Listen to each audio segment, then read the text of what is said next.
اعوذ باللہ من الشیطان الرجیم بسم اللہ الرحمن الرحیم۔ ایک بار رابعہ بصری رحمۃ اللہ علیہا نے 7 دن تک صرف پانی سے روزہ کھولا۔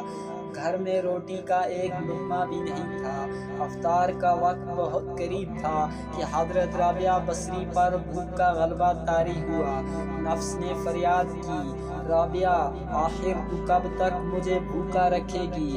ابھی آپ کے دل میں یہ خیال گزرا ہی تھا کہ کسی شخص نے دروازے پر دستک دی۔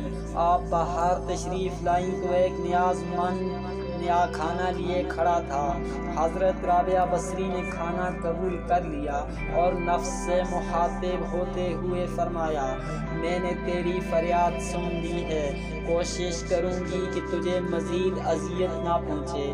یہ کہہ کر آپ نے کھانا فرش پر رکھ دیا اور خود چراغ جلانے اندر چلی گئی۔ واپس آئیں تو دیکھا کہ ایک بلی نے کھانے کے برتن الٹ دیے ہیں اور زمین پر گرا کھانا کھا رہی تھی۔ حضرت رابعہ بصری بلی کو دیکھ کر مسکرائیں اور بولی، شاید یہ تیرے لیے ہی بھیجا گیا تھا، اطمینان سے کھا لے۔ افطار کا وقت بہت قریب آ چکا تھا۔ حضرت رابعہ بصری نے چاہا کہ روزہ پانی سے افطار کر لیں۔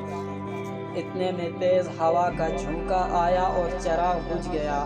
حضرت رابعہ بصری اندھیرے میں آگے بڑھیں۔ اتفاق سے آپ برتن سے ٹکرائیں اور پانی کا برتن ٹوٹ گیا اور سارا پانی زمین پر بہہ گیا۔ بے اختیار آپ کی زبان مبارک سے یہ الفاظ ادا ہوئے، الہی یہ کیا راز ہے، میں گناہ گار نہیں جانتی کہ تیری رضا کیا ہے۔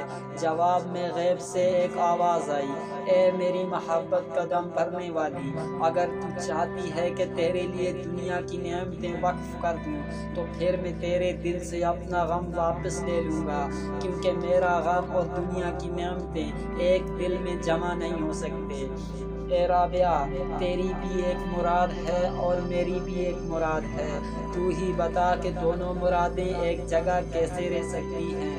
حضرت رابعہ بصری رحمۃ اللہ علیہا فرماتی ہیں کہ جب میں نے یہ آواز سنی تو دنیا سے ہمیشہ کے لیے منہ موڑ لیا اور تمام امیدیں ترک کر دی۔ اس کے بعد میں نے ہر نماز کو آخری نماز سمجھا۔ وما علینا الا البلاغ المبین۔